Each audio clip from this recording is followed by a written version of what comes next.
বন্ধুরা, আমি এখন এসেছি সমুদ্র তীরে। তো এখানে একটা শিবলিঙ্গ আছে, যে শিবলিঙ্গটা 6 ঘন্টা জলের নিচে থাকে, 6 ঘন্টা জলের বাইরে থাকে। এটাকে বাণেশ্বর শিবলিঙ্গ। এখান থেকেই চড়া নামে বেদ, এখান থেকেই তীর ছুঁড়েছিল, শ্রীকৃষ্ণের পায়ে বিঁধেছিল। চলো তোমাদেরকে শিবলিঙ্গ দর্শন করাই।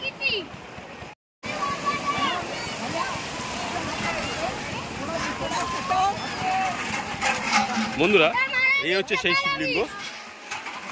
সবাই দর্শন করো, বলো হর হর মহাদেব, হর হর মহাদেব, হর হর মহাদেব।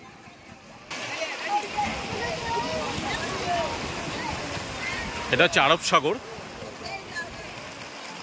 বিশাল উত্তাল জলের।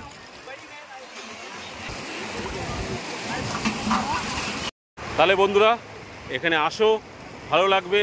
খুব সুন্দর জায়গা, সমুদ্রের খুব সুন্দর দৃশ্য। তো সবাই মিলে বলো ওং নমঃ শিবায়, ওং নমঃ শিবায়, ওং নমঃ শিবায়।